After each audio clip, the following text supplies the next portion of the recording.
Savreux, vice-président d'Amiens Métropole, délégué à la culture et au patrimoine. Alors, pourquoi un festival des arts visuels à Amiens? D'abord, on souhaitait envoyer un message positif aux artistes qui ont connu des moments difficiles dans la crise sanitaire. Et le fait de faire ce festival, c'était aussi leur apporter un soutien direct.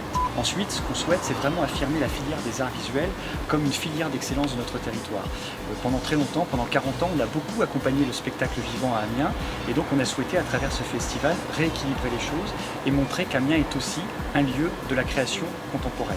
On doit aussi trouver notre place dans la région de France et on pense qu'on peut le faire grâce à cette filière des arts visuels pour se différencier, pour se distinguer des autres, parce qu'on a des acteurs qui sont présents sur le territoire depuis très longtemps. Et puis la troisième raison, c'est bien sûr faire en sorte que l'art soit au plus près des habitants. Quoi de mieux qu'un festival de street art dans la rue, sous les fenêtres des habitants pour ça. Alors c'est effectivement un quartier culturel très important puisqu'on a beaucoup d'équipements. On a le centre Élo Lagrange, on a le théâtre chez Caboutan à 2 pas d'ici, la maison du théâtre, on a le ciné Saint-Leu, on a aussi la Lune des Pirates, donc on a vraiment une offre complète. Et avec ce festival des arts visuels, on couvre aujourd'hui tous les champs, toutes les esthétiques possibles de la culture. Donc le quartier Saint-Leu, c'est aussi un quartier populaire avec des enfants parfois qui n'ont jamais franchi la porte d'un musée, et donc c'est important qu'on puisse avoir cette première approche grâce au street art. Il se trouve qu'il y a des élèves qui vont venir ici avec leur classe pour découvrir la fresque qui est juste derrière moi, qui s'appelle l'épopée de Gilgamesh, qui raconte une histoire qui s'est passée en Mésopotamie. Et l'idée, c'est de leur permettre ensuite, de leur donner envie d'aller au musée de Picardie pour découvrir les collections mésopotamiennes. Donc on voit toute l'importance du street art. C'est parfois une première approche pour les habitants qui ne franchissent pas spontanément les portes des établissements culturels.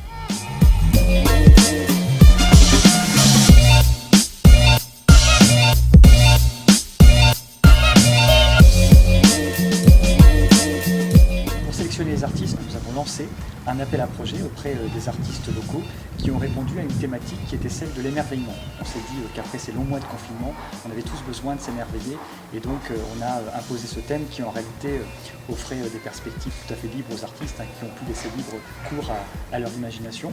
Et puis ensuite, il y a un jury qui s'est réuni et qui a sélectionné les œuvres, certaines sans lien avec Amiens, d'autres en lien avec Amiens. On a un artiste qui a choisi par exemple de réinterpréter une maison amiénoise, un autre qui a décidé de faire une œuvre sur Jules Verne, qui est un personnage illustre d'Amiens, et puis il y a des artistes qui ont choisi de travailler en collaboration étroite avec des structures culturelles bien connues comme le musée de Picardie, c'est le cas de l'œuvre qui est derrière moi, ou encore l'Artothèque, où des étudiants ont reproduit des œuvres de l'Artothèque, qui est composant des bibliothèques d'Amiens Métropole.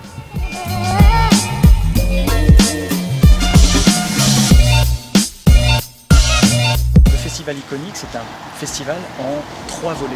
Un premier volet qui offre un parcours de street art dans le quartier Saint-Leu. Un deuxième volet qui est de l'art contemporain qui sera visible dans les structures culturelles de l'agglomération. Et puis c'est aussi un festival de vidéomapping qui se tiendra du 24 au 29 novembre où on va inviter des artistes à venir habiller de lumière des façades bien connues des Amiénois comme la Tour Perret, comme le Beffroi, comme la Maison du Bagage ou comme l'ancienne façade du théâtre. Donc ça, on a un festival qui a commencé le 15 septembre et qui s'étale jusqu'au 15 décembre. Évidemment, l'objectif c'est de le renouveler l'année prochaine. Quand on voit le succès que rencontre déjà Iconique et en particulier ce qui se passe ici dans le quartier Saint-Leu, on a tous envie de le voir reproduit l'année prochaine et pourquoi pas l'élargir à d'autres quartiers ou à d'autres communes de la métropole. Alors la sélection des façades s'est faite en partenariat avec tous ceux qui ont souhaité être à nos côtés pour concrétiser ce projet. Il y a bien sûr eu l'architecte en chef des bâtiments de France, puisqu'en fait nous sommes dans un quartier historique qui est classé, et donc son regard était évidemment indispensable. Et puis surtout, nous avons travaillé avec l'Amsom Habitat, sans qui ce projet n'aurait pas pu voir le jour, puisque la plupart des œuvres aujourd'hui sont sur des façades d'Amsom Habitat.